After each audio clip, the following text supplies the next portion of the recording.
بسم اللہ الرحمن الرحیم۔ قبر کی پہلی رات میں کیا ہوتا ہے؟ قبر کی پہلی رات میں کیا ہوتا ہے؟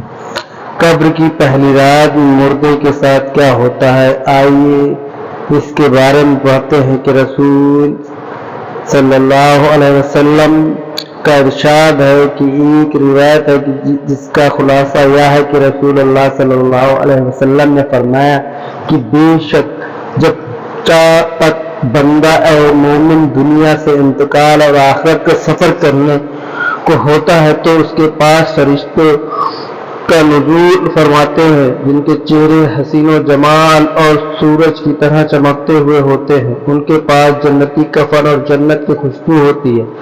یہ فرشتے اس قدر ہوتے ہیں کہ جہاں تک اس کی نظر پہنچے فرشتے بیٹھے ہوئے نظر آتے ہیں اور اس کے گھر گھیرے رہتے ہیں، اور حضرت ملک الموت شریف تشریف لاتے ہیں اور ان کے پاس جا کر بیٹھتے ہیں اور فرماتے ہیں پاکیزہ روح اللہ کی مغفرت اور خودبودی کی طرف نکل کر چل۔ پھر اس کی روح اس طرح سہولت اور آسانی سے نکال آتی ہے جیسے مسکیزے میں سے پانی کا قطرہ بہتا ہوا باہر آ جاتا ہے۔ بس اسے حضرت ملک الموت لیتے ہیں اور دوسرے فرشتے جو وہاں دور تک بیٹھے رہے پل بھر بھی ان کے ساتھ نہیں چھوڑتے اور اسے لے کر اسے جنتی کفن اور خوشبو میں رکھ کر آسمان کی طرف چل دیتے ہیں۔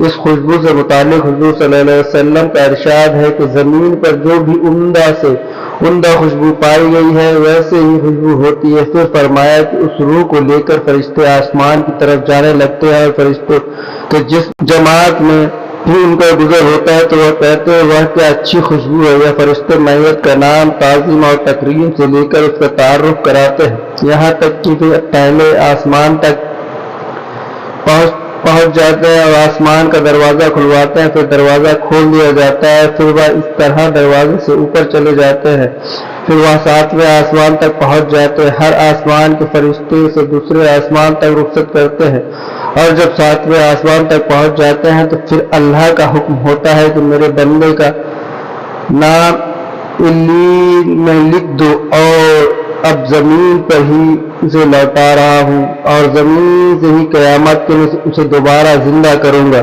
اس کے بعد یہ روح زمین پر واپس آ جاتی ہے اور پھر میت کے جسم میں داخل کر دی جاتی ہے۔ اس کے بعد 2 فرشتے قبر میں اسے بٹھا کر اسے سوال کرتے ہیں کہ تیرا رب کون ہے، تیرا دین کیا ہے، اور محمد مصطفیٰ صلی اللہ علیہ وسلم کون تھے۔ پھر وہ ان کے صحیح جواب دیتا ہے تو پھر فرشتے کہتے ہیں بے شک تو صحیح کہتا ہے۔ اس کے بعد اللہ کی طرف سے مجھے آتی ہے کہ میرے بندے کے لیے جنت کا فرش بچھا دو، اس کو جنت کا لباس پہنا دو اور اس کے لیے جنت کا دروازہ کھول دو۔ جنت کا دروازہ کھلتے ہی روح پرور ہوا اور خوشبو آنے لگتی ہے اور قبر کو بہت کشادہ کر دیا جاتا ہے، اور اس کے بعد میت کے نیک اعمال حسین اور خوبصورت لوگوں کی شکل میں آتے ہیں اور میت کو رفاقت کا وعدہ کرتے ہیں اور خوشی کی بشارت دیتے ہیں۔ ایک کافر کی موت کے بعد کیا ہوتا ہے؟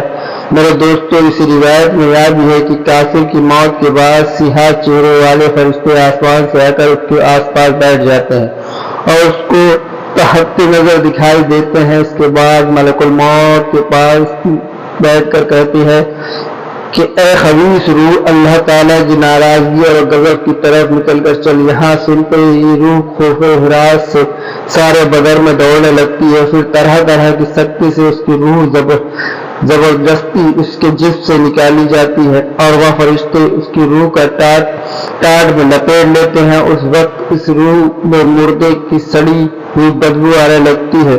فرشتے اسے لے کر آسمان کی طرف پرواز کرتے ہیں اور وہ آسمان کا دروازہ کھلوانا چاہتے ہیں مگر آسمان کا دروازہ نہیں کھلتا۔ حکم ہوتا ہے کہ اس کا نام کافروں میں لکھ دو۔ اس کے بعد یہ روح زمین پر پھینک دی جاتی ہے اور جسم میں داخل کر کے فرشتے سوال کرتے ہیں تیرا رب کون ہے؟ وہ جواب دیتا ہے کہ مجھے معلوم نہیں۔ پھر فرشتے پوچھتے ہیں تیرا دین کیا ہے؟ وہ علم ظاہر کرتا ہے اور پھر حضور صلی اللہ علیہ وسلم کے متعلق سوال کیا جاتا ہے تو پھر وہ یہی جواب دیتا ہے کہ مجھے معلوم نہیں۔ اس وقت خدا کی طرف سے ندا آتی ہے کہ میرے بندے نے جو کچھ کہا بالکل جھوٹ کہا ہے، اس کے نیچے آگ کا بستر بچھا دو اور دوزخ کا دروازہ کھول دو۔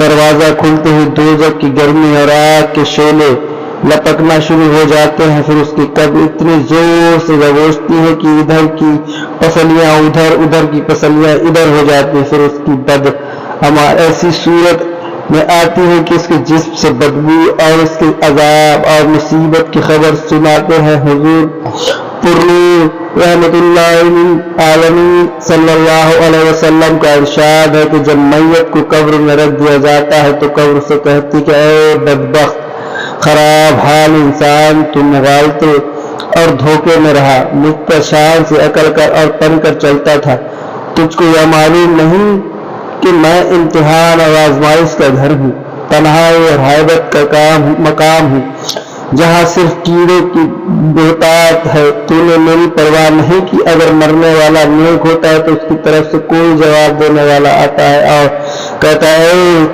قبر تو دیکھتی نہیں کہ اچھی باتوں کا حکم کرتا ہے اور لوگوں کو بری باتوں سے روکتا تھا، تو پھر قبر یہ سن کر کہتی ہے اچھا اگر ایسا تھا تو اس کے لیے گلزار بن جاتی ہے اور اس کا جسم نور کا بن جاتا ہے اور روح خود کے پاس چلی جائے گی۔ اگر کبھی مردے سے قبر اس طرح کہتی ہے کہ میں تاریخی اور تنہائی کا گھر ہوں، اگر تو دنیا میں اللہ تعالیٰ کی اطاعت اور فرمانبرداری میں رہتا تو آج تیرے لیے رحمت ہوں، اور اگر تو اللہ تعالیٰ کی نافرمانی اور سرکشی کی ہوگی تو میں تیرے لیے عذاب جان بنی ہوئی۔ میں وہ ہوں جو مجھ میں خدا کا نیک بندہ بن کر آئے گا، وہ یہاں سے خوش ہو کر نکلے گا، اور جو گنہگار اور نافرمان ہوگا وہ تباہ اور برباد ہو جائے گا۔ اور بعض دفعہ قبر کہتی کہ اے خانہ خراب، کیا تجھے کسی نے مجھ سے ڈرایا نہیں تھا اور تجھے یہ خوف دلایا نہیں تھا کہ میں تنگ اور تاریخ اور بدبودار خوفناک کیڑوں کا مرکز ہوں، اور تو نے دنیا میں رہ کر میرے لیے کیا سامان مہیا کرایا۔ اور جب کوئی شخص قبر میں دفن کیا جاتا ہے اور اس پر عذاب اور تکلیف کا نزول ہوتا ہے تو اس کے آس پاس کے مردے جو مدفن ہوتے ہیں وہ اسے کہتے ہیں کہ وہ شخص تو کس قدر غافل رہا کہ ہمارے بعد بھی تجھے دنیا میں رہنے کا موقع ملا اور تو ہم بعد میں آیا، اور پھر بھی تو نے اپنے سے پہلے آنے والوں کی عبرت حاصل نہیں کی، اور تو نے نہ سمجھا کہ مرنے والے تو مر چکے ہیں، ان کے اعمال بھی پورے ہو چکے، چاہے اچھے اعمال تھے یا برے، مگر تیرے لیے تو بہترین موقع تھے کہ تو دارالاعمال یعنی دنیا میں تھا اور برے افعال کا دستاویز نیک کاموں سے کر لیتا۔ تجھے تو کافی مہلت ملی ہوئی تھی کہ تو لوگوں پر غور کرتا جو کہ تجھ سے پہلے لوگوں کے کندھے پر لد کر مٹی میں ملا دیے گئے۔ تجھے کس نے دھوکہ دیا اور تو کس مغالطے اور فریب میں پڑھا رہا۔ حدیث شریف میں لکھا ہے کہ حضور صلی اللہ علیہ وسلم نے ارشاد فرمایا کہ قبر جہنم مرنے کے بعد کیا ہوگا کہ خندقوں میں سے ایک خندق ہے یا جنت کے باغوں میں سے ایک باغ ہے، اور جب کوئی شخص مر جاتا ہے تو اس کا ٹھکانہ صبح اور شام دکھایا جاتا ہے، جنتی کو جنت دکھائی جاتی ہے اور جہنمی کو جہنم دکھائی جاتی ہے۔ اے دوستو، رسول اللہ صلی اللہ علیہ وسلم نے حضرت عمر رضی اللہ عنہ سے پوچھا کہ اے عمر، تم اپنے مرنے پر کیسا دیکھتے ہو؟ تو لوگ تمہارے لیے 4 گز لمبی اور 1.25 گز چوڑی قبر کھودے، پھر تمہیں غسل دے کر کفن پہنائے اور پھر تمہیں لے جا کر قبر میں رکھ کر چلے آئے۔ منکر نکیر بجلی کی طرح آنکھیں چمکاتے، بادل کی طرح گرجتے، بال زمین پر لٹکاتے اور اپنے لمبے لمبے دانتوں سے قبر کی مٹی ہٹاتے ہوئے آئے اور وہ آ کر تمہیں جوڑے۔ تو حضرت عمر نے عرض کیا یا رسول اللہ صلی اللہ علیہ وسلم، کیا اس وقت میری عقل میرے ساتھ ہوگی؟ آپ نے فرمایا ہاں، عقل تمہارے ساتھ ہی ہوگی۔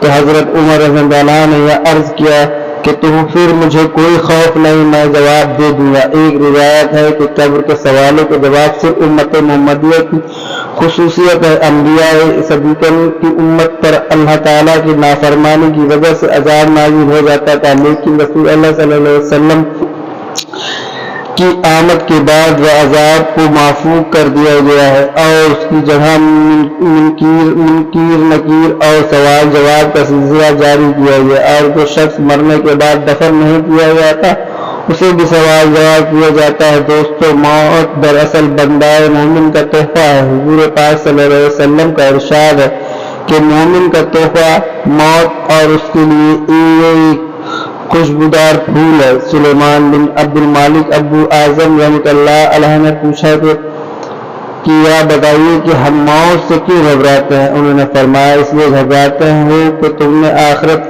کو برباد کر دیا اور دنیا کو آباد کیا، لہذا آبادی سے ویرانے میں جانا پسند نہیں کرتے۔ سلیمان نے کہا، آپ صحیح فرماتے ہیں کہ شخص کی قبر کی زندگی پر یقین ہو اور اپنے نیک اعمال کے بدلے اچھے حال میں رہنے کی امید ہو، اور یہاں سمجھتے ہو کہ اس عالم سے دوست اصحاب کو چھوڑ کر چلا جاؤں گا تو برخز میں رشتہ دار اور جان پہچان والے مل جائیں گے، تو پھر موت سے کیوں گھبرائے اور اس زندگی کو برخز کی زندگی کیوں ترجیح دے؟ حدیث میں ہے کہ دو چیزوں کو انسان مکروہ جانتا ہے، ایک تو موت ہے، حالانکہ موت اس کے واسطے فتنے سے بہتر ہے، دوسری مفلسی ہے کیونکہ مفلسی حساب دینے کے لیے آسان ہے۔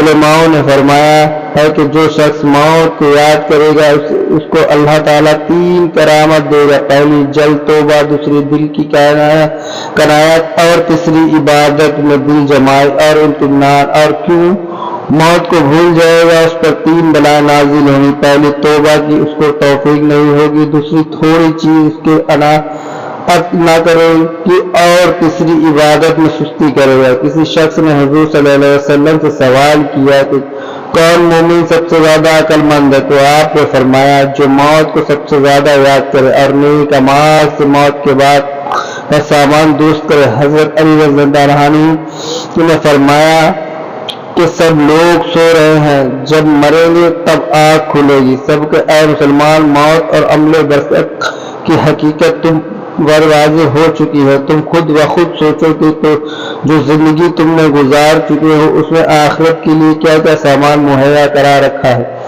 تم نے دنیا کو آباد کیا، آخرت کو برباد کیا۔ یہاں کسی کے بارے میں یہ پتہ کرنا ممکن نہیں ہے کہ وہ گنہگار ہے یا نیک ہو سکتا ہے ہماری نظر میں صرف اس کی اچھائیاں اور برائیاں ہوں، لیکن نیکیاں بھی موجود ہوں جو اس کی برائیوں کو دھونے والی ہوں اور وہ ہماری نظر میں پوشیدہ ہوں۔ اس لیے ہر شخص کو اپنے غرور، گناہوں اور خطاؤں پر نظر رکھنی چاہیے، اپنی اصلاح کی فکر اور کوشش کرنی چاہیے۔ اس لیے تم ایک دوسرے کی برائی کرنے سے پرہیز کیا کرو، اپنی زندگی کو سنوارنے کی جد و جہد کیا کرو تاکہ آخرت کے لیے بہترین سامان جمع کر سکو اور تم اللہ تعالیٰ کی خوشنصیبی حاصل کر سکو۔